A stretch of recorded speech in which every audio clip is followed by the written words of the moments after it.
शहर के मशहूर चौराहे पर बैठे सैकड़ों मजदूर सुबह फजर के वक़्त थड़े पर औजार सामने सजा कर बैठ जाते हैं।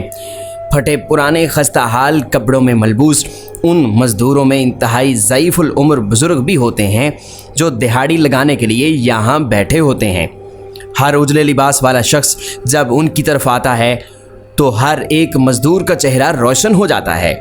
दिल में उम्मीद का दिया जलने लगता है कि आज इस बंदे की वसातत से रोज़ी रोटी का बंदोबस्त हो जाएगा। कोई बंदा जिसको मज़दूर की तलाश होती है वो उस अड्डे पर आ जाए तो तमाम मज़दूर भाग कर जमघटा बना लेते हैं। हर एक मज़दूर मिन्नत समाजत करता है कि मुझे ले जाओ। हर एक की कोशिश होती है कि मुझे साथ ले जाए ताकि दिहाड़ी लग जाए।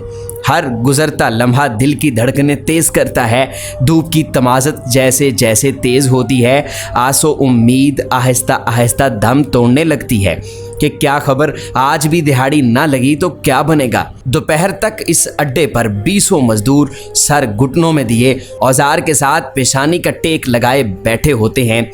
परेशानी से दिल की कैफियत अजीब होती है कि आज दिहाड़ी नहीं लगी तो क्या बनेगा। कभी 5 मिनट के लिए उन मज़दूरों के पास बैठकर उनकी बाहमी गुफ्तगू सुने तो बहुत दिल कुड़ता है। हर एक की दुखी और दर्द भरी दास्तानें सुनने को मिलती हैं।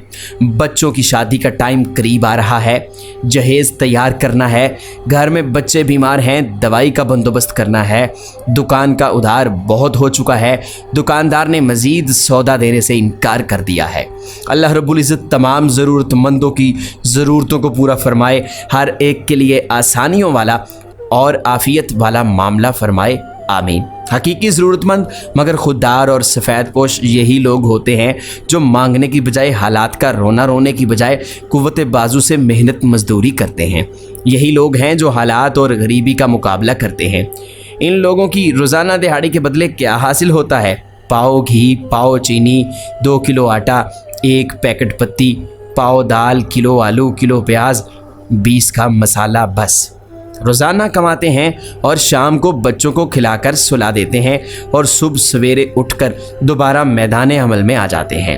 भीख मांगने वालों को रकम देने की बजाय कभी किसी ज़ईफ़ुल उम्र बुज़ुर्ग मज़दूर को अड्डे से घर लाएं, अच्छा नाश्ता करवाएं, घर का कुछ हल्का फुल्का काम करवाएं ताकि उनकी इज़्ज़त नफ्स मजरू ना हो। दोपहर को अच्छा खाना खिलाकर पूरी मजदूरी देकर रुखसत कर दें। यकीन माने ये अमल सैकड़ों भिखारियों को भीख देने से कई गुना ज़्यादा बेहतर और अफजल अमल होगा। मोहतरम नाजरीन, हमारी ये मोटिवेशनल स्टोरी आपको कैसी लगी कमेंट सेक्शन में अपनी राय ज़रूर दीजिए और अगर आपको हमारी वीडियोज़ अच्छी लगती हैं तो इनको शेयर ज़रूर कीजिए।